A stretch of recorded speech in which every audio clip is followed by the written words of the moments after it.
Do you put your money where your mouth is? Social entrepreneurship is the road less traveled, but it is one of the paths that can lead to the building of hybrid businesses with triple bottom line, said Oscar Alik Ice, the founder of IceTrat. The company focuses on investments in socially responsible companies that include the arts. Alik Ice also said, "There's no better way to make money than doing what you love and are passionate about." I know this, but I also know that that's a great idea and wonderful concept right up until the moment you realize, I don't have the money nor the network of contacts. So John McLaughlin Gray knew this when he wrote and produced Billy Bishop Goes to War. Fortunately for Gray, angel investor Hag Ferris came along with money and a network of people who took a small East Vancouver production to stages internationally. Not all artists are so lucky. Sean Carter knows this, and he's a passionate supporter of passionate artists, and he wants you to be one as well. He just published a book titled Creative Impact, Impact Investing, a book that speaks about a growing number of foundations focused on supporting the arts. Carter says for artists, raising money is extremely difficult. That's because when they sit down across the table from millionaire venture capitalists, there is a deficit of legitimacy, making it next to impossible to raise money and retain artistic control. I invited Sean Carter to join me for a conversation that matters about putting your money in investments that support artists. Sean, welcome. Thank you. Nice to be here. You say a deficit of legitimacy in those negotiations. What do you mean by that? Well, I think when you're a creative professional and you're looking for funds and funding, the moment you say you're an artist, I think it goes back to probably the fact that our parents probably didn't want us to be artists. The fact that there's this legacy of artists are in it for the joy, but not the money. A starving artist is a classic example, and I think there's been this fight against that for a long time, knowing that the power of creativity, the power of art in our community and culture makes us a better place to live, but doesn't make money. And most are trained to think it doesn't, but I would argue that it can, and if properly executed, will make money. Depends on the concept, but that's the gist.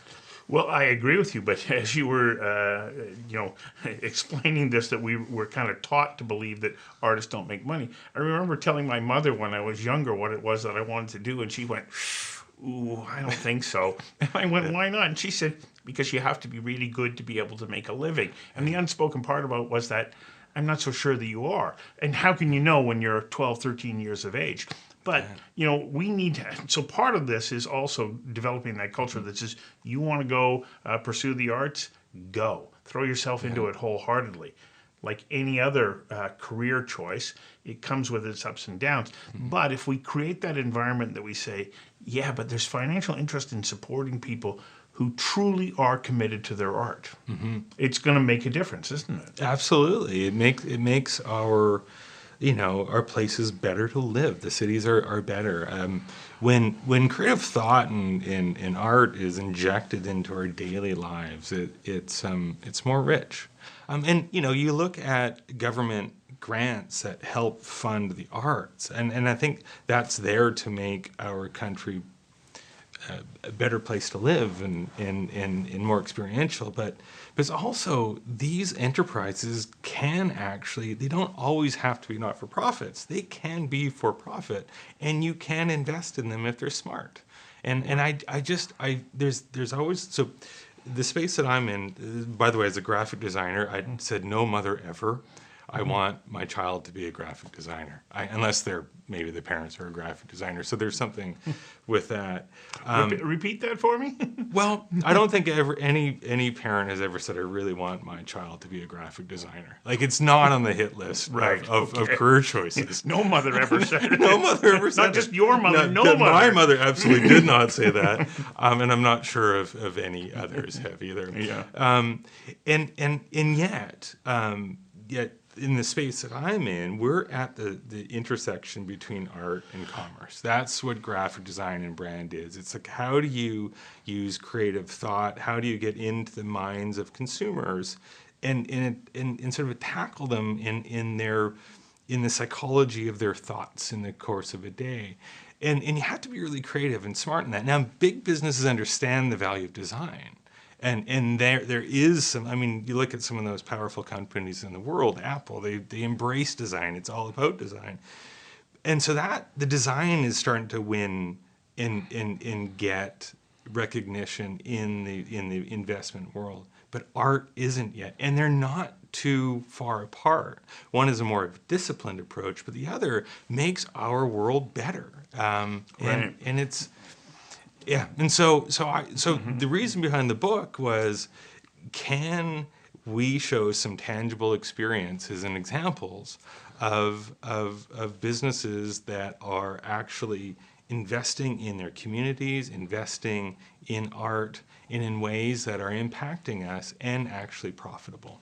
Right. Because I think it's really important to point out that the art itself doesn't have to be a component of a larger enterprise that's helping to drive that profit, that the art itself can be a self-sustaining business, and that it can produce profits and also spin off jobs. Absolutely. You know, when you think about what artists do, it's quite remarkable, and it usually involves other people. Absolutely. There's usually a community that are involved in projects and with multiple skill sets. And it's not just, I think there's this concept that there's this angry artist painting a canvas. And it goes far deeper than that. And it's around communities building passion projects that don't inherently have like a value you can put on it, but the value in the process, in bringing it to, is actually where there's some real opportunities. And why do you think it is that we don't put value on that? I think that the arts are reserved for pastimes and not in the Monday to Friday realm of business, and I think it's quite cultural. So we will go to galleries and appreciate art on the weekends. We will dabble in our creative pursuits after hours, but as a society, we look at and we invest in things that we know. And that have more of a sort of a linear sort of value set. And with art, it seems to be something that is sort of a nice add-on, Right. But not. It's like the dessert. It's not the main course. Yeah. Now, to be clear, we're not just talking about things that people paint when we talk about art. I mean, we're talking about the full expression of art, which encompasses a whole wide Dance, dance, music. I mean, the arts, literary pursuits to theater, film. I mean, we could go on. Right. Yeah. The arts are vast, but the moment you go in, look with an idea to a venture capitalist, and the moment that you say you're an artist and you've got this project, your minutes are numbered. Yeah. Have you tried this? No, I haven't. Okay. No, I haven't. I hear. I mean, Mark, because we we represent many businesses and clients that do. Yes. And funny enough, we have a lot of venture capitalist clients, and it's really interesting.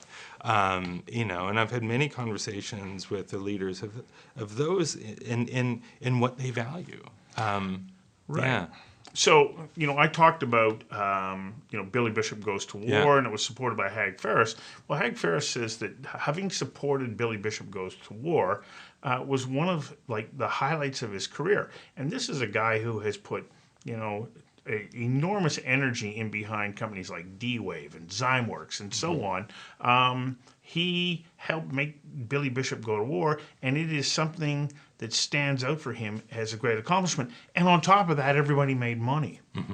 So it goes to show that if you can work together with the artist and the investor, you can find that path that is beneficial to everybody's interests. And we as people, members of our society, are the benefactors. Absolutely, absolutely. And there are some really interesting industries that have been able to, let's call it, commoditize the art process and art and actually bring it to market in a profitable way. There are many, and Hollywood is a good example of that in the early days, and where it's become. I mean, we're not going to talk about and debate, what makes great film, right. but Hollywood was a risk. Yeah, it was. It was Yeah. a risk, and it was led by passionate creative types that wanted to create something new. And there are these sort of Hollywood incubators out there right now that want to do something new. And sometimes art can be even in new technologies. It's not limited to mediums that have been around. Art, art can be the technology can be the vehicle, but the outcome can be art. Well, okay, so the Yes. example that I really Yes. like in the book, Right. which is really funny, is the young woman who goes, well, I can create art that you can paint your fingernails using your phone. Using your phone, yes. Like, huh? Yeah, and what you're doing is that you're giving this entire community of younger people or any people that want to put interesting designs on their nails and be creative by just using a phone and a LED technology and really available. And so that's a really creative entrepreneur that is basically putting this creativity onto fingernails that, like, if we were to paint them in, like, you can't do it. Like, the typical means of painting your fingernails are really difficult, but the fact that she has invented this technology from her background in LED to be able to express that, it's really interesting. And I'm really confident that's going to be a very profitable venture too. Well, I think it also speaks to, we talk about art as being something that's attached from our body, but we also see, like, people are into personal artwork on their own bodies. We saw this great flourishing of tattoo artists. Yeah. Well, whoever would have thought of investing in a tattoo artist, because it seems so far outside of the realm. But Yes. but like what she's come along and basically said, well, I can give you a temporary personal brand that you can change all the time, which helps you to identify yourself as being unique. And this is why I think that people have gone to, piercing, tattooing, and fingernail expressions like this. Is a way of saying, well, this helps me to stand out, to have my own identity. And this is what we identify with in art, I think. It is. There's an expression that I love, and it's you can't stand out by blending in.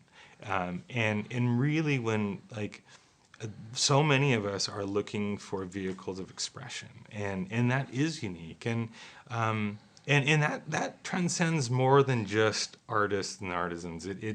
There's a certain level in many of us of wanting to express, and so in that vein, you think of from a sort of an investment point of view, all of the opportunities that you can look at from a business to how can larger masses express themselves uniquely and individual? And this one particular Priwalia is a really good example of someone that sort of found that sort of niche. And where that exists, there's plenty of more.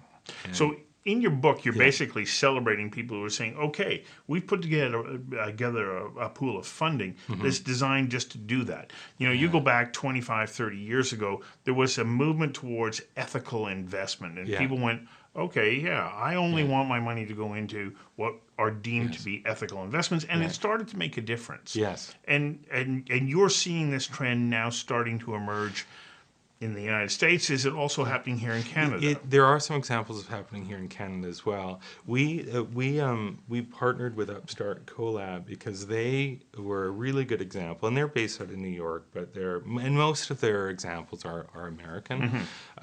But what was interesting is that if I was an artist and is looking for funding and is going to most venture capitalists, like I said, within 5 minutes, I'm probably you got to glaze over the eyes, and then I'm seeing the door. Right. But this particular entity company basically will put those exact stories in touch with venture capitalists that are embracing that and in valuing that, and it really comes down to valuing, Right. and they put them in front of the right people, and I think that is what is interesting for us is tell us more stories about that, and that's what led us into the book. Right, and then those foundations or funds can Yeah. also be a place that an artist knows I can go and put myself in front of Yes. those people, That's and they can be that link to people who want to support the kind of Yeah. work that I'm doing. That's right. And so it gives a level of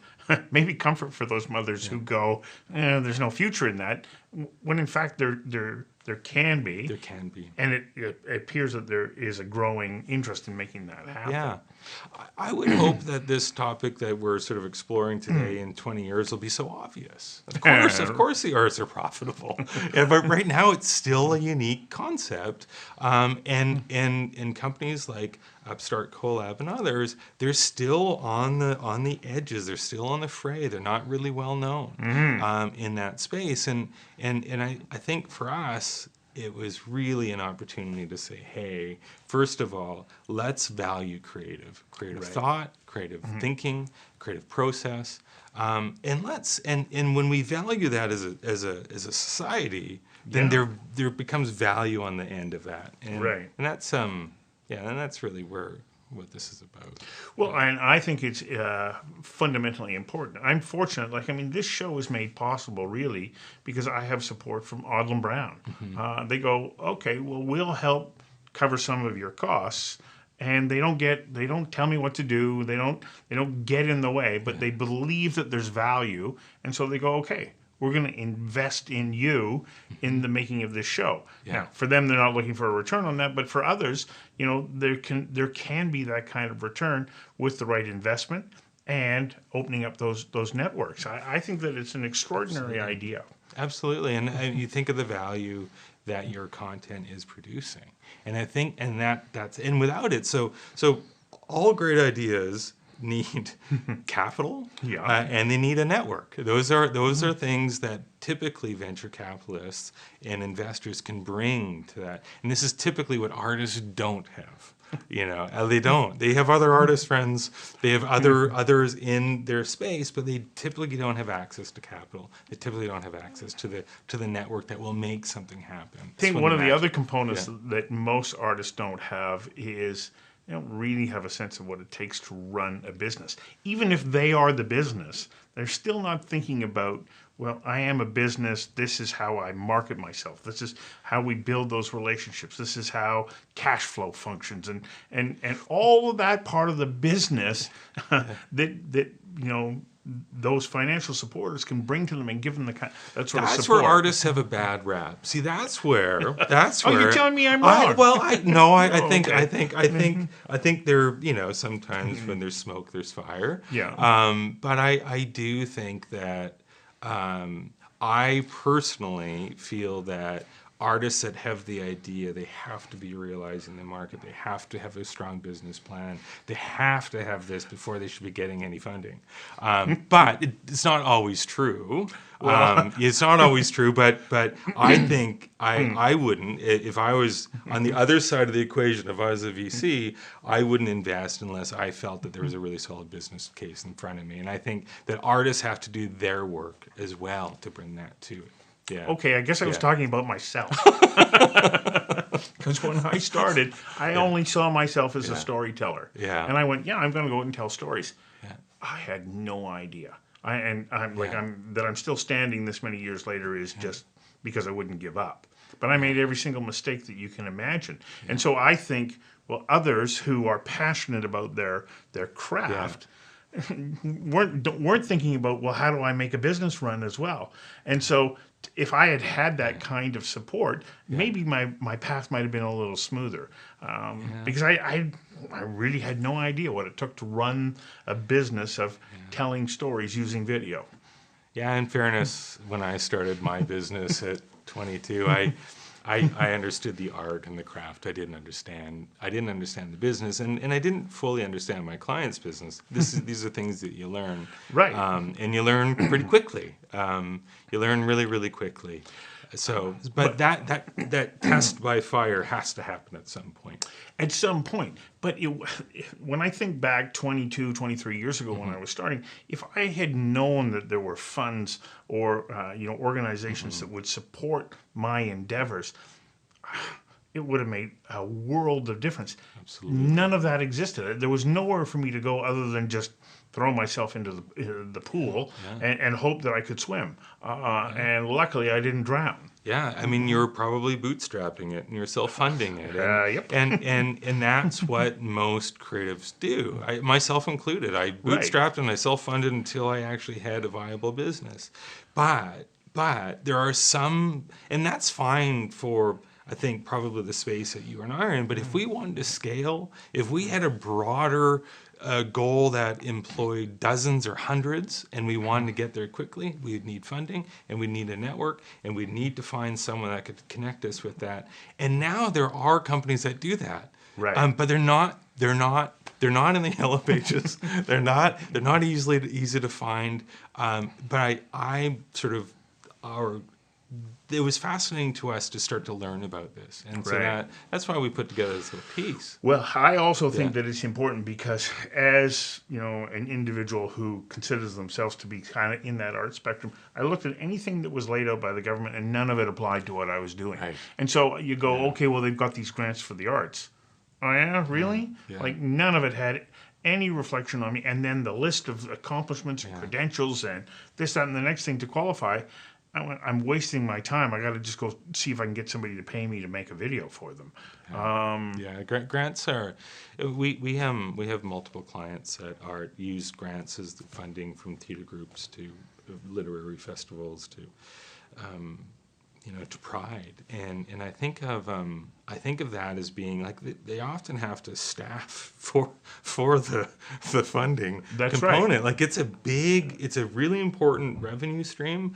But the writing of the grants, they don't make it easy, and I think that so if you're sort of a creative based organization, you've kind of got two options. You've got the grant model, or you can look at running it as a business and find funding from VCs, and this is never really thought of in the art space. The granting is, but not the. Well, and I like the idea. I think that it for me, I would wish that something like that existed. So I applaud you for nudging this idea along, and I hope that it really takes hold. Thanks ever so much for coming in and sharing this with me. Thank you for having me.